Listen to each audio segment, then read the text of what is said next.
Welcome back to a random talk down Quant Street. This series takes you behind the scenes of quant investing, breaking down complex ideas and tackling the questions you've been dying to ask. Jeroen, welcome back to the series. Thank you. Now, I'd imagine that, as we all know, different investors have different levels of risk appetite. So how does that appetite determine their use of active quant strategies? Yeah, so this is also a bit a relative game indeed. So some investors don't mind active risk. They want it as risky as possible because they want the returns. They often use active quant as a lower risk opportunity. We don't use low risk, but if you look at the risk constraints, then it's less risky than fundamental managers. And if you're a bit more risk averse, you want to stay close to the benchmark, then active quant can also be a good option to add that bit of extra return. But then, we stay within certain limits. We don't have big over-underweights on individual stocks. So it's really risk controlled. You get the same risk profile as the benchmark and a little bit on top. So that's also from two perspectives, I think you can use it. Now, going back to the example of an investor with a fundamental exposure and as an asset allocator trying to make a decision on where to allocate funds, how would an active quant strategy complement that fundamental approach? Yeah, usually fundamental managers have their own style, right? And active quant is really a core approach. So we have multiple signals in there, but the end result is really core and stable, I would say.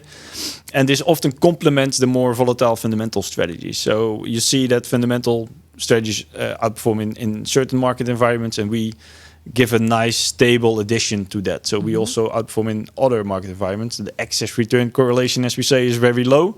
So you get a more stable, more diversified return pattern. So a better composite as it's put together. Indeed, yes. And for those investors with a fully passive approach, this might be sort of a next step, taking the active quant approach. What's your observation there? Yeah, so the first step up is usually enhanced indexing, and then after that you get more active quant. So it's a matter of tracking error. How much do you deviate from the benchmark?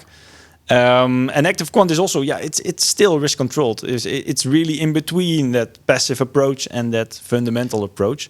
So if you want a bit more risk, if you want a bit more bang for your buck, then active quant is really an approach you should consider. So from everything you've said, it's very clear that every investor is different. Every client is different in terms of their needs, appetites, objectives. So what is it that you can offer in this world of individuality? Yeah, so customization we're talking here now is also really a strong point of quant investing. So you can customize on different elements. Risk return, you can do it a little bit. Different universa. We have a stock selection model that works in all different kind of markets.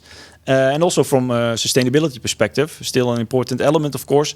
If you add sustainability to your portfolio, it's already an active decision. Even if you do it in a passive approach, you generate some deviation from the benchmark. And then it's smarter to do it in an integrated approach like active quant, because then you can integrate as much sustainability as you want. You can really customize this.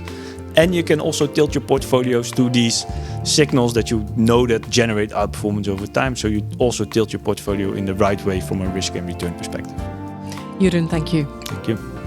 Well, thanks for listening to us. Next up, we chat to Jeroen again as we discuss performance. What kind of returns can we expect from active quant? Stay tuned.